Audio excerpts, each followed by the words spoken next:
Greetings and welcome to a Prayerful Pause. I'm Nancy Woodworth-Hill and amongst other things, a spiritual director. Today we will look at a practice called generous listening.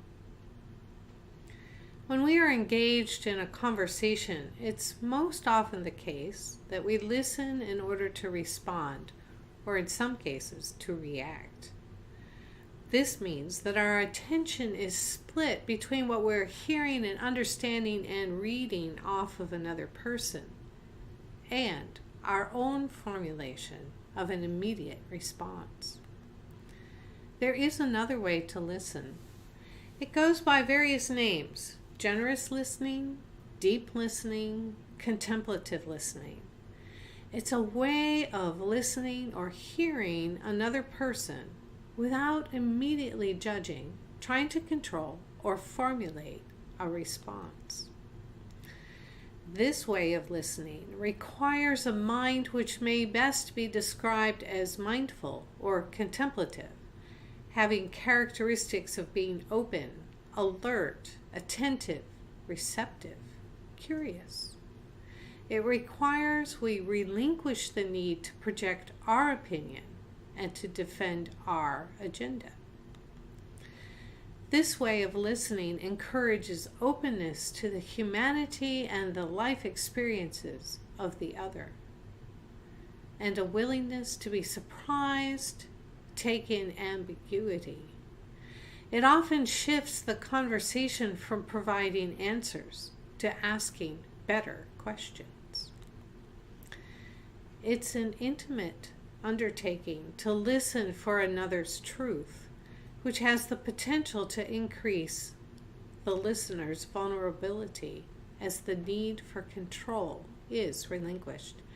This way of listening, though, may be cultivated with practice.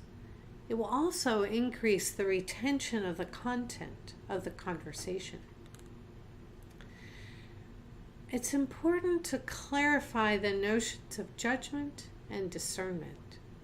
Too often, in difficult conversations, judgment stems from our preconceptions, our judging, and often contains our unknown, unredeemed projections. Discernment, however, is different, as well as necessary. When engaged in generous listening, we are often led to wiser discernment.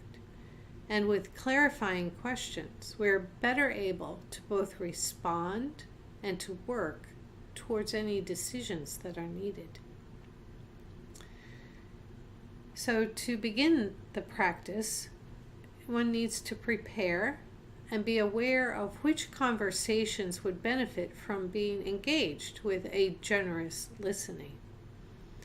Once these conversations have been identified, it may be helpful to engage in a small centering practice first, something like taking 3 deep breaths and just being aware of the air coming in and out, or imagining oneself held in the divine light, or literally physically centering, moving one's body gently, slightly back and forth to center, find that center.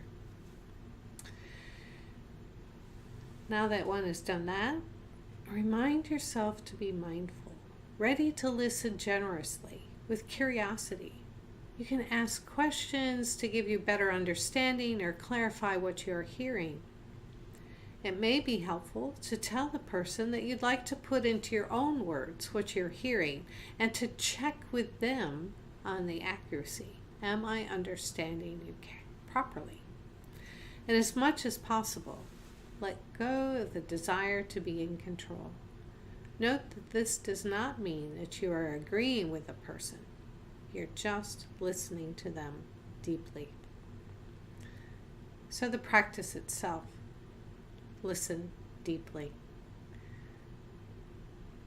And even though your own thoughts and ideas and voices will come up, you can witness them and then try to just set them aside.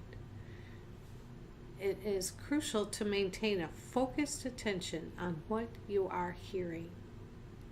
The key is to set aside the habit of listening to respond.